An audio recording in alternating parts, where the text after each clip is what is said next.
Welcome back to another episode of Lone Star College Football. Today we have our Texas Longhorns versus the West Virginia Mountaineers post-game show. I'll go ahead and pull up ESPN for the stats.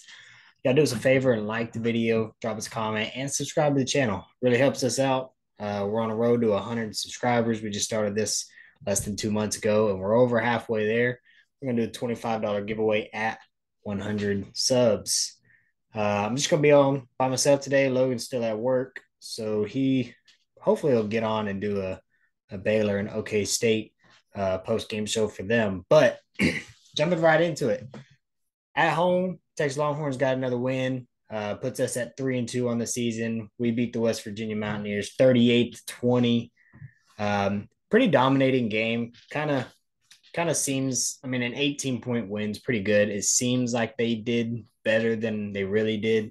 Uh, they kind of scored in weird, like in the second half, we only scored 7 points and we gave up 14, but it wasn't like, I don't know, or we gave up 13. It wasn't like they were putting together really good offensive drives and we were just not playing well. It was just kind of, you go into halftime up 28-7. You come out in the second half, you score, you're up 35-7. They kind of do their thing. Uh, Garbage time touchdowns. Really just really good game, honestly. Super impressed with the defense. That's another team that we've held to 20 or less. That's 4 out of 5 games this season that we've not let the opponent score more than 20. So considering our defense last year, got to be pretty happy with that. Our offense scoring 38, that's more than we average on the season. So you can't be mad at that either. Now, one thing that caught my eye was Bijan Robinson. Until the last drive of the game, he only had like 60 something rushing yards. You kind of want to see him going into the third quarter or into the fourth quarter already over 100. So it's kind of iffy. But West Virginia, their defensive front is not bad. They actually got some pretty good size with that Steels, Dante Steels or something like that. One of their guys, pretty big, good run stuff. Hudson Card came out and balled, honestly. 21 of 27, 303 yards, 3 touchdowns, and no interceptions.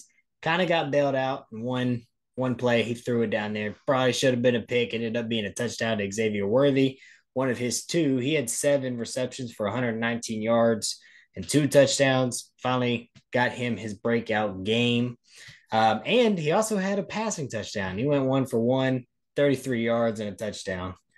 Defensively, we kind of did our thing. Jalen Ford, once again, leading the team in tackles, 14 tackles, 1 TFL. Barron Sorrell got him a sack and a half. He's already on 3. He got 3 sacks on the season. So in 5 games, Barron Sorrell has more sacks than our leading guy last year.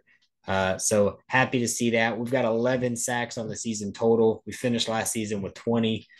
So we're on pace to do a lot better, which is great. West Virginia box score. Quarterback JT Daniels came out slinging, threw the ball 48 times for 29 completions, 253 yards, 1 touchdown, no interception. Their running back, Jay Johnson Jr., 10 for 42 and a touchdown. Mathis Jr., 12-24 and a touchdown. We only gave up 61 total rushing yards. So our defensive front seven really came out and played. CJ Donaldson, 4 for 9. Unfortunately, he got hurt pretty bad. I hadn't seen any updates on that. Hopefully, he's doing well. Be praying for him. Hate to see guys get hurt, especially in ways like that where they're motionless on the field. I want to win. I want to be aggressive, but you hate to see players get hurt like that. They did have 3 different receivers with 7 or more catches. And now James and Prather went 7 and 8, but Ford Wheaton, 8 for 93. I felt like he had more than 8 catches. It seemed like he had 15 or 16. It just seemed like he was getting the ball a lot. But their defense, see, they had 2 sacks on the day, which is for our offensive line, considering how we were last year to this year, I'm happy with only giving up 2 sacks. Really, you can't ask for much better than that. Now, West Virginia isn't the best team in the Big 12. Honestly, looking at the standings now, they might actually finished worse, like the worst team in the Big 12. Might come down to them, or honestly, it might come down to them or Texas Tech, which sucks to say the week after we lost to Tech, but I don't think it'll be Kansas. Uh, and Kansas plays TCU this week, and that's a winnable game for them. Now TCU played really, really well, so I don't know. But West Virginia might be the worst team in the Big 12. We went out, we handled our business. We've got Oklahoma coming up this week, 7-point favorite in that game. I don't want to get into that too much because we will have a post game show probably on Thursday or so that me and Logan will put out. Um, but things in this West Virginia and Texas game that caught my eye is it seemed like our offense was able to run plays the way they were designed. Last week we saw Bijan Robinson get the ball. He's getting hit 4 yards behind the line, somehow finds a way to, do what Bijan does and gain a yard or two. This week, although his stats weren't amazing, it didn't feel like he had to go out there and be the best running back in the country to get the yards that he got. Hudson Card came out. Like I said, he played 21 of 27, played well, still missed a deep bomb to Xavier Worthy. Xavier Worthy would probably have 7 more catches for another 300 yards and 4 touchdowns if they could just hit that guy. He's so fast and they're overthrowing him. I don't know. Maybe that's the problem. Maybe he's so fast that they're just putting too much behind it, trying to make sure they don't underthrow him. I don't know what it is, but they really need to work on that connection. The had a press conference today with Sark. He said that they are as healthy as they've ever been this season at quarterback. I don't know if that's a hint, maybe that Quinn Ewers is going to start next week. I would imagine throughout the week, I'd imagine that we're going to see reports saying it's Hudson Card, even if it is Quinn. That way, Oklahoma will be trying to prepare for that. But if it is Hudson, I don't know if that concerns me. I mean, we see him from last year. He came out last year against Louisiana, the Raging Cajuns, and played well, had a good win. I think we won that one 39-20. And then the next week go to Arkansas, and he just looked rattled. Played Arkansas, and you just like deer in the headlights. He's getting hit. He doesn't know what to do with the ball. He's just rattled.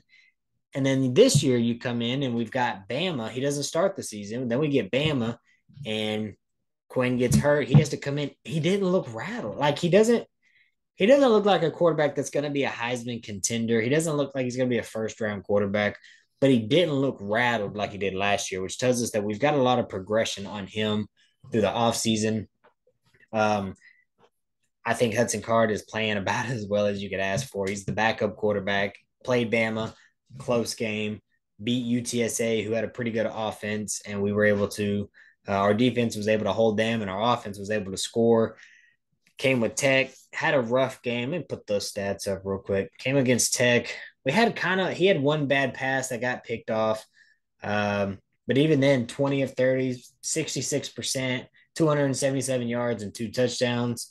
Not terrible at all. And then to come bounce back after that loss to go 21 of 27 for 303 and 3 touchdowns. Like, you can see he's a baller. There's a lot of teams in the country right now that would love to have a quarterback like Hudson Card as the backup. Oklahoma, with Dylan Gabriel getting hurt, they'd love to have Hudson Card. A&M would love to have Hudson Card right about now. So if he trots out next week, I think he's plenty good to get the job done.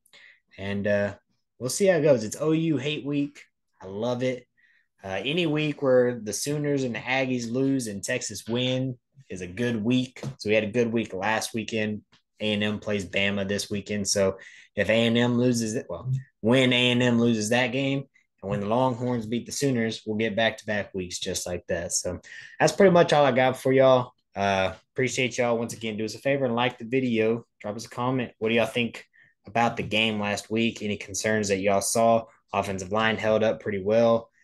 Defense got past. I mean, it was kind of a pretty well game. The second half, I'd like to see some more.